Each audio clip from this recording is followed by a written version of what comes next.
La oreja cortada de Van Gogh autorretrato. Antes de empezar a hablar de la obra en general, empezaremos dando un pequeño contexto de quién es este grandioso personaje.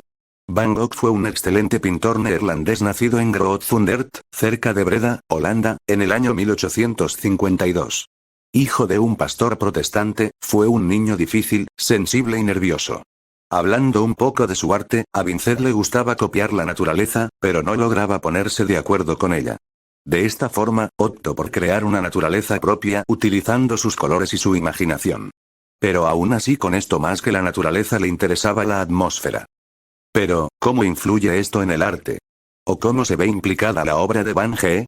El autorretrato que pintó con su herida en la oreja se podría considerar una representación gráfica de su condición física en ese entonces. La comunidad de artistas que seguía a Van Gogh entró en shock al no creer que él mismo se había mutilado, incluso se crearon teorías del cómo perdió la oreja, aunque ninguna fue comprobada en su totalidad. Entonces esta imagen que creó de sí mismo tuvo, de alguna manera, el mismo o similar impacto social que la Cánica Azul en su momento, una interpretación de la realidad plasmada en físico influyendo en la percepción e ideologías de algunas personas.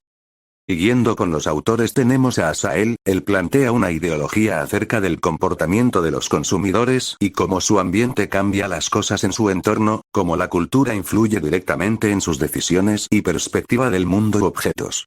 Dando un ejemplo serio, si tenemos un cartel que hable de una bebida con exceso de azúcar y demás, te traerá beneficios a tu salud y encima ponen la imagen de un atleta de buen físico, una sonrisa, independientemente de que muchos tengan el conocimiento sobre la verdad de este producto, se ha implantado la idea de que al beber ese energizante te verás como el individuo en el cartel. Teniendo esto en cuenta, ahora solo falta responde la pregunta: ¿cómo es que este argumento se podría ver reflejado en una obra de arte? Esto se podría responder de una manera muy sencilla: la comunidad de artista que sigue a Van Gogh está totalmente influenciados por su historia y corriente artística. Por último, veremos a Mirzoeff. Este personaje plantea la idea de que nuestra percepción de los objetos está condicionada a los medios de comunicación que nos los proyectan. Un ejemplo es la fotografía de la Cánica Azul, un plano completo del planeta Tierra. Esta foto influyó totalmente en la percepción que algunos individuos tenían de la forma de la Tierra. El punto clave en su idea es la fotografía, un medio que nos trae a cada rincón todo aquello que no vemos acontecer en otras partes de nuestro planeta. Podemos conocer el Taj Mahal con tan solo buscar alguna fotografía de su arquitectura, podemos identificar a un coreano o un japonés gracias a su selfie publicada en internet.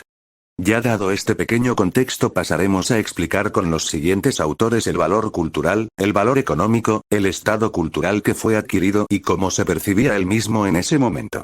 Para dar comienzo con los autores se presentará Thompson. Él menciona que los individuos le agregamos a los objetos una dualidad de valor, el valor simbólico y el valor económico. Dando comienzo con el valor simbólico, consiste en asignarle un mérito mayor a un objeto o cosa, por consecuencia este sobresaldrá más que la mayoría de estos.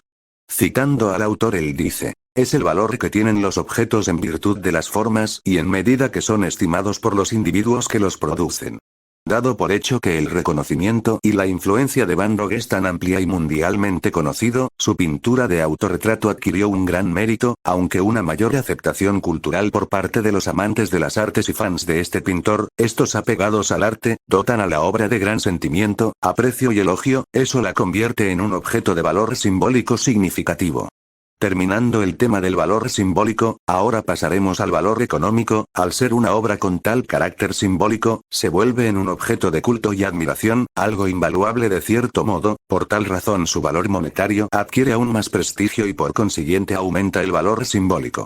Ya dado este pequeño contexto, pasaremos a explicar con los siguientes autores el valor cultural, el valor económico, el estado cultural que fue adquirido y cómo se percibía el mismo en ese momento.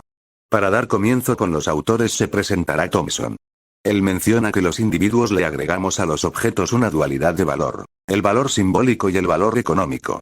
Dando comienzo con el valor simbólico, consiste en asignarle un mérito mayor a un objeto o cosa, por consecuencia este sobresaldrá más que la mayoría de estos.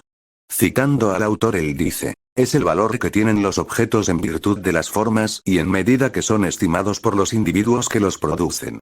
Dado por hecho que el reconocimiento y la influencia de Van Gogh es tan amplia y mundialmente conocido, su pintura de autorretrato adquirió un gran mérito, aunque una mayor aceptación cultural por parte de los amantes de las artes y fans de este pintor. Estos apegados al arte, dotan a la obra de gran sentimiento, aprecio y elogio, eso la convierte en un objeto de valor simbólico significativo.